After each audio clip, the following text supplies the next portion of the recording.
কাল তো ধানে পোকার জন্য স্প্রে করে গেছিলাম, এখন সকালবেলা এসে দেখি আজকে ধানে আর একটাও প্রজাপতি বসছে না মাজরার। আর এখন সকালবেলা জল চালিয়ে দিয়ে আসলাম, ওই মাথায় গিয়ে এখন জল কাটবো, বাদ কাটবো, মানে জল চলছে অলরেডি। ওই পাশের মাঠে দেখুন ইঁদুরের জন্য চিন কাগজটা নিয়েছে, ওই হাওয়ায় নড়বে, শব্দ হবে আর ইঁদুর পালিয়ে যাবে, কিন্তু এসব কোনো কাজ হয় না ঠিকঠাক। এই জল আসছে পাইপে,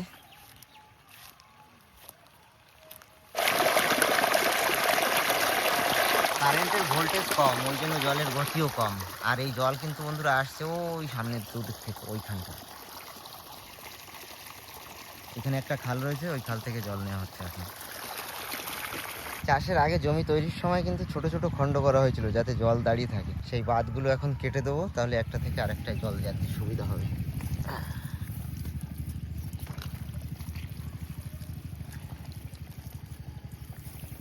3 বিঘা জমি তো, 3 বিঘা জমিতে পুরোটা জল লাগবে না, একটায় লাগবে 1 ঘন্টা মতো, আর একটায় লাগবে হয়তো 10-15 মিনিট মতো। এই আর একটা তো একদমই লাগবে না, জল ভর্তি আছে।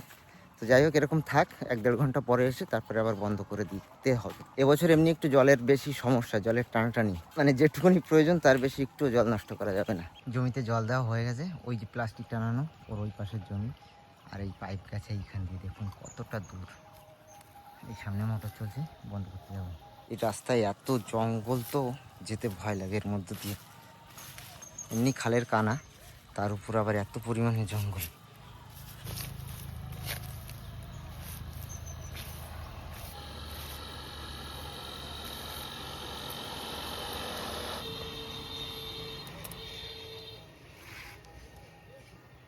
জলের পাম্প বন্ধ করে আবার ফিরে যাচ্ছি জমির দিকে। আল কাটা হয়েছিল, সেই আলগুলো আবার আটকে দিতে হবে এখন মাটি দিয়ে। শুধু জঙ্গলের মধ্যে দিয়ে হাঁটা ভয় লাগে বন্ধুরা, পিচ্ছিরি সব জায়গাতে যেতে। যদিও লোক যেতে যেতে এখন অনেকটা পরিষ্কার হয়ে গেছে।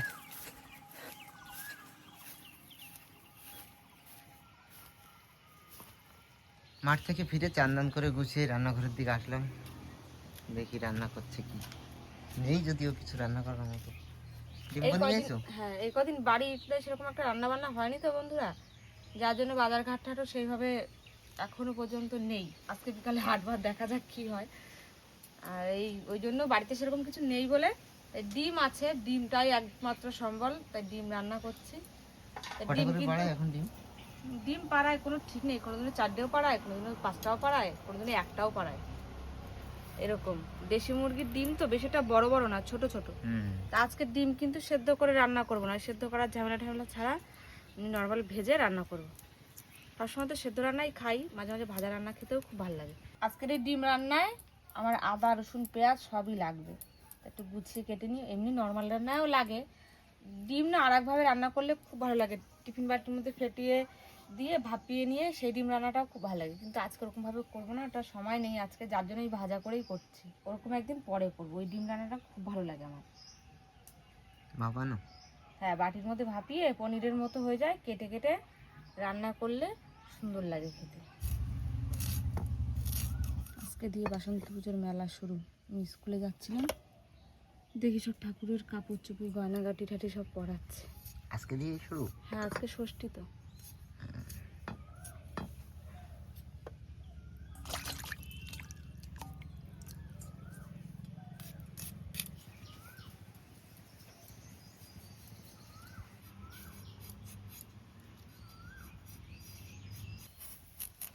তো ভাজা ডিমের আলু, তাই এরকম লম্বা কাটবো না এরকম করে কাটবো? লম্বা কাটবে কেন, মানে চারকোনা কাটো, মানে যেটা ডুমো ডুমো হয়।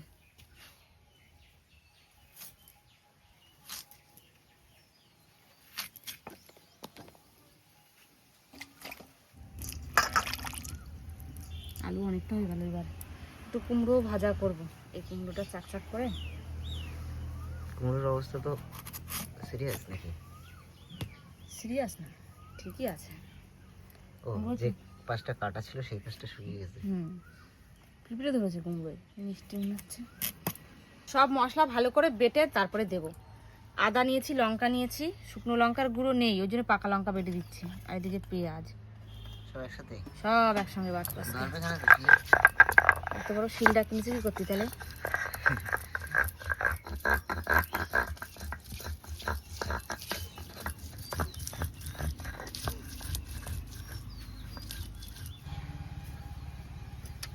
মশলা বাটা কমপ্লিট হয়ে গেল।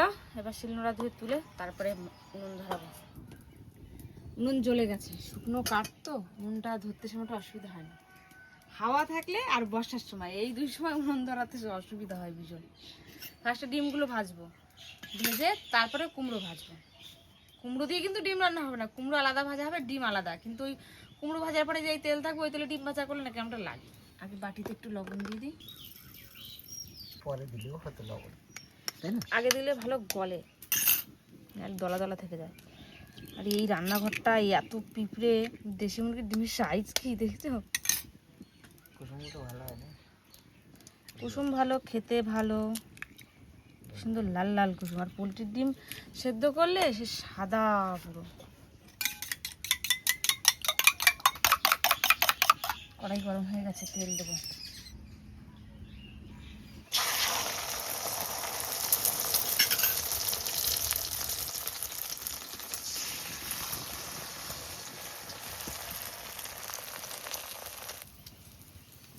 এরকম ভাবে ডিম ভাজা করে তরকারি রান্না আমার খুব ভালো লাগে।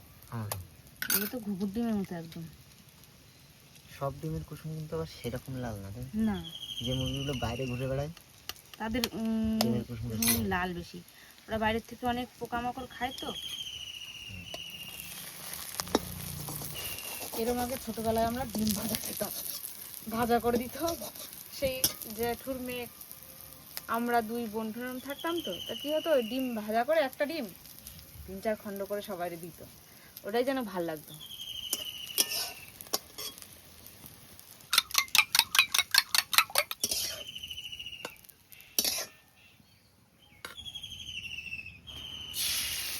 তেল গরম হয়নি এইবার একটু।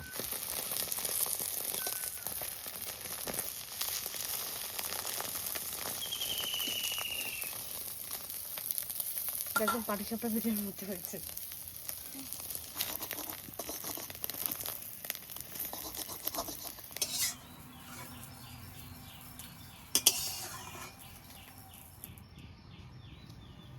এবার কুমড়ো ভাজা। তরকারিটা আগে রান্না করতে পারছি না,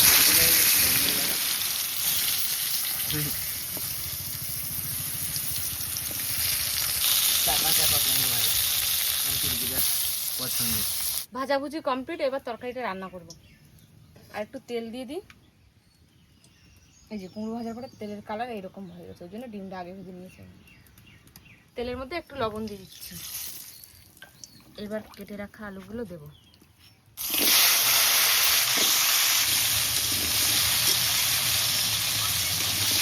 হলুদ দেবো আর লবণ, এই দিয়ে আলু সুন্দর করে ভাজবো। লবণ তো দিলে আগে, লবণ তো তেলের মধ্যে একদম অল্প দিয়েছি, এখন আর একটু দেবো।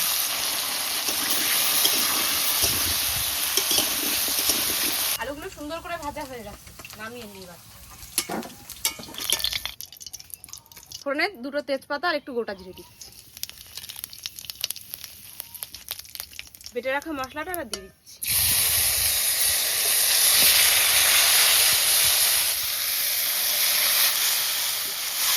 শুধু ওই বাটা মশলাটা দিয়েছি, আর কিছু কিন্তু দেওয়া হয়নি। এখন টমেটো দেবো, হলুদ, লবণ, তেলও দেবো।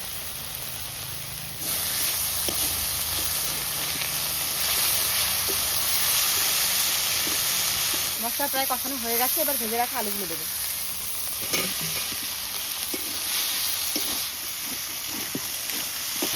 আলু দিয়ে এত সুন্দর একটা গন্ধ বেরোচ্ছে, খুবই সুন্দর।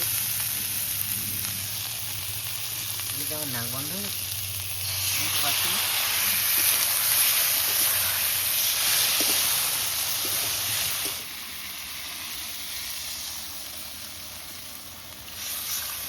এই তরকারির রং কিন্তু ওই কটকটে লাল মতো হবে না, যেহেতু লঙ্কার গুঁড়ো পড়েনি তো ওই জন্য।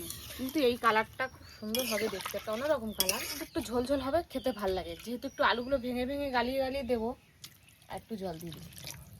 এবার ঢেকে দিই।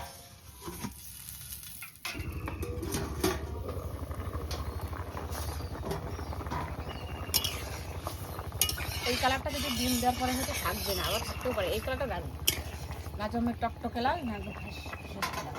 এবার ভেজে রাখা ডিম দিয়ে দেওয়ার পালা। আলুগুলো এই হাতার পিঠ দিয়ে একটু গালি দেবে। সেদ্ধ হয়ে গেছে না? ও একদম মাখনের মতো হয়ে গেছে দেখো। আমার সেরকমটা জোরে চাপ দিতে হচ্ছে না। জল দিয়ে বেশি করে ঢেকে রেখেছিলাম, দিয়ে আমরা খাজ বাজ গুছিয়ে নিয়েছি আলগা করে নিয়ে, আর শুকিয়ে জল কমে আর এই আলু ভালো করে সেদ্ধ হয়ে গেছে। তরকারি কিন্তু প্রায় শেষের পথে। এর মধ্যে একটু গরম মশলা একটু জিরে গুঁড়ো দেবো, এর মধ্যে দুটো মিক্সড করা রয়েছে, দিয়ে দেবো। এরকম টাইপের দেখাও, এই যে এরকম টাইপের ভাজা মশলা দিলে না ভালো লাগে।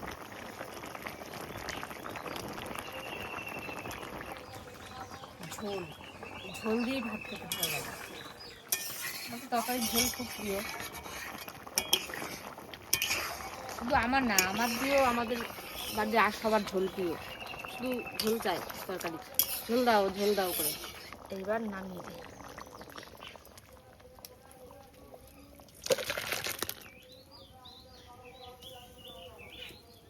ভাজা ডিমের তরকারি রেডি।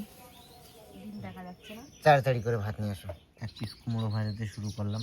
শুধু আলু আর ডিম খাবা, তার জন্য একটু সবজি দিলাম। তখন কুমড়ো ভাজা করতে মানা করছিল, আর এখন কুমড়ো ভাজা দিয়েই নিজে অর্ধেক ভাত খাইছে। অর্ধেক না, কুমড়ো ভাজাটাই খাইছি, ভাত একটু অল্প খাইছি। ঝোল তো ভালোই গাঢ় গাঢ় হয়েছে। একটা দাও ডিম। দুটো উঠে গেছে, থাক।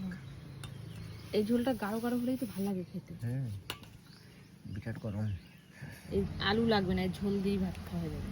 ডিম কিন্তু তোমার বেশি হয়ে ডিম গেছে, থেকেই যাবে। আমি ওই জন্য ঝোল ডিম দিয়ে কম খেতে যা নিয়েছি। টেস্ট লাগছে। হেভি লাগছে তরকারিটা। শুধু মুখের মধ্যে দিতে হবে।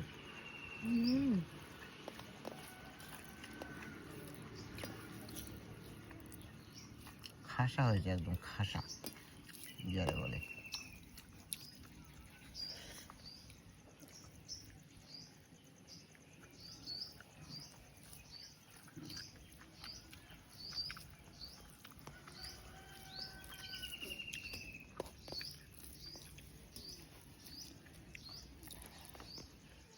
আমি তো ডিম দিয়ে খাচ্ছি, নাহলে থেকে যাবে ডিম।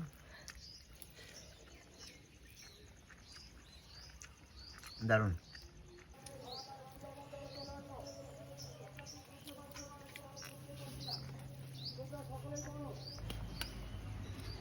এরকম ভাবে তরকারি রান্না করলে অল্প তরকারিতে অনেকজনে খাওয়া যায়। এটা তো দুটো দুটো ডিম ভেঙে দিয়ে আমি 3টে বানিয়েছি, যার জন্য একটু পুরো পুরো হয়েছে মোটা মোটা। তো একটা ডিম দিয়েও 2-3 খণ্ড বানানো যেত। বসে ভাত নাও কটা, ডিম রয়ে গেছে। মুখে স্বাদ লাগছে, পেটে আর জায়গা নেই। আমার তো ঝোল টোল রয়ে গেল, মাখায় খাই নেবো না। আর কটা ভাত দেবা? ভাত দিচ্ছি না, আর ভাত নেবো না, বেশি হয়ে যাবে তাহলে। আজকে এরকম ভাবে ডিম রান্না করা আপনাদের কেমন লাগলো বন্ধুরা জানাবেন কিন্তু। আর এরকম ভাবে কারা কারা রান্না করে খান সেটাও জানাবেন। ডিম তো সেদ্ধ করে প্রায়শই আমরা রান্না করে খাই, কিন্তু এরকম ভাজা ডিমের তরকারি আর ওই আলুগুলো একটু ফাটিয়ে ফাটিয়ে দিয়ে রান্না করলে ঝোলটা যেরকম হয় না, দারুণ লাগে খেতে। যারা খান তাদের তো কিছু বলা নেই, তারা জানেন। ভাজা করে ডিম এরকম ভাবে রান্না করে খাননি, তারা একবার খেয়ে দেখবেন কেমন লাগে। ভিডিওটা আমরা আজকের মতো এখানেই শেষ করছি। কেমন লাগলো আপনাদের সম্পূর্ণ ভিডিওটা অবশ্যই জানাবেন। দেখা হচ্ছে আবারও খুব তাড়াতাড়ি নতুন একটা ভিডিওর সঙ্গে। তত সময় জন্য সবাইকে টাটা, সবাই ভালো থাকবেন, সুস্থ থাকবেন।